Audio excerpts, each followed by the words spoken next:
What have you learned about technologies from the process of constructing this product?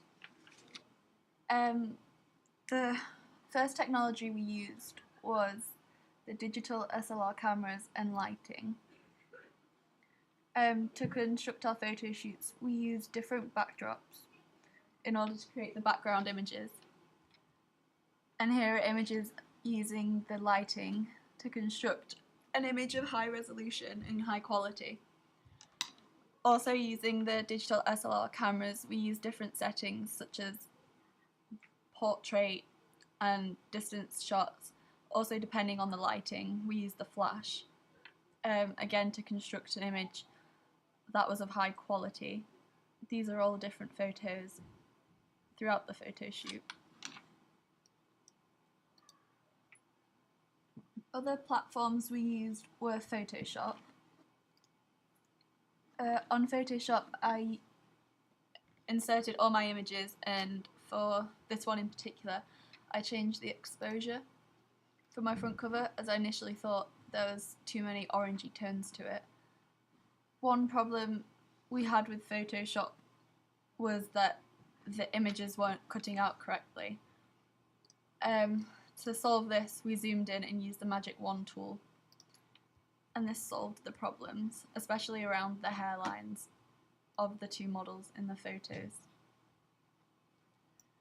Another program we used was InDesign, which we've never used before, so this was completely new and everything we did was learn.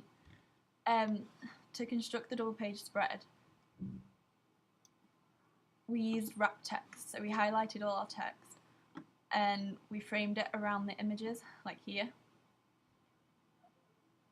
We also used columns and kept in with the rule of thirds for each page, so we knew how it would come out in the final print. One problem we did have with InDesign was the resolution of the photos. As you can see here, this photo is quite blurry. We found out you had to right-click Display Performance and High Quality Display for each photo. Another problem that we had to overcome with Photoshop is I wanted to do masthead underlay. And at first this was difficult with the text and the original photo. So what we had to do was cut out the photo on Photoshop, just of the head section that I wanted to overlap, and then align it with the original image so it goes over. Sizing was a problem at first, but we learnt how to rescale it and put the image back so it looked professional, and then we achieved the masthead underlay. Another form of platform we used to present our work was Prezi, which is here. So here's my content page analysis.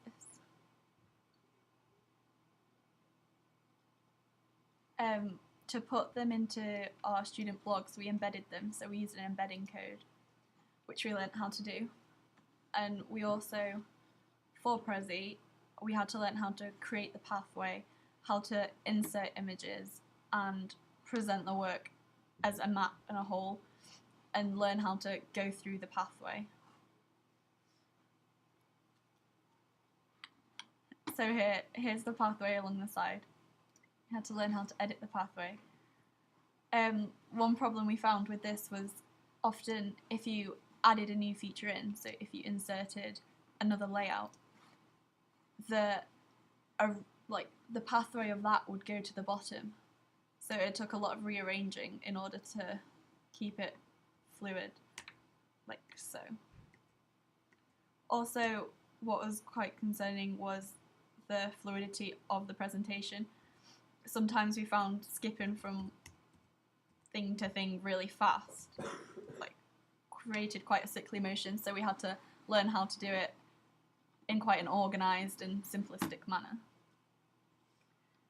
Something else we also used, obviously our student blogs, we used Weebly. Never used a blog before, so we learnt how to insert everything up the sides, create this image at the top relevant to the thing, to the project, one problem I came across with Weebly was every time I wanted to put an image in, the orientation of the image would be upside down, even though it wasn't originally. The blog seemed to flip it on my account. To solve this, I had to go into Photoshop prior to uploading a photo and then flip that upside down, so then when I put it into Weebly it would be the correct way around. Another form of presentation I used was Powtoon. This was to create my audience profile. It's a small site that helps you create animations. It helped demonstrate what I wanted to do. I've never done it before. I learned how to insert different texts, different images, and create an animation. Another site we also used was SlideShare. This was a form of presenting PowerPoint presentations online. It was also helpful to embed them into the Weebly site. For our audience research, we used a website called SurveyMonkey. Never used this before again, but it helped create a survey, and then afterwards,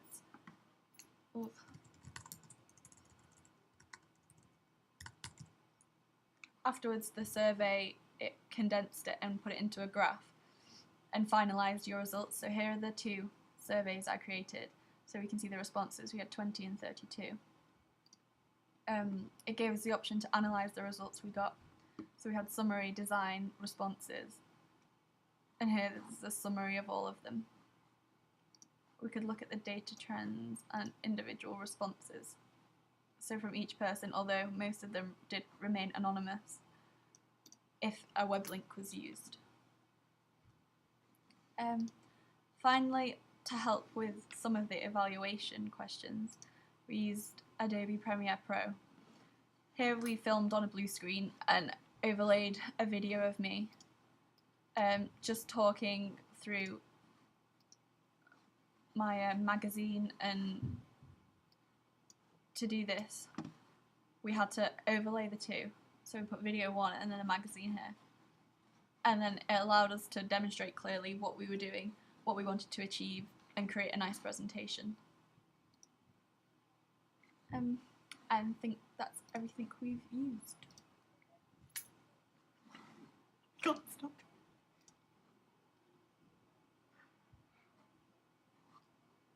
Can't stop the audio. Where's it gone?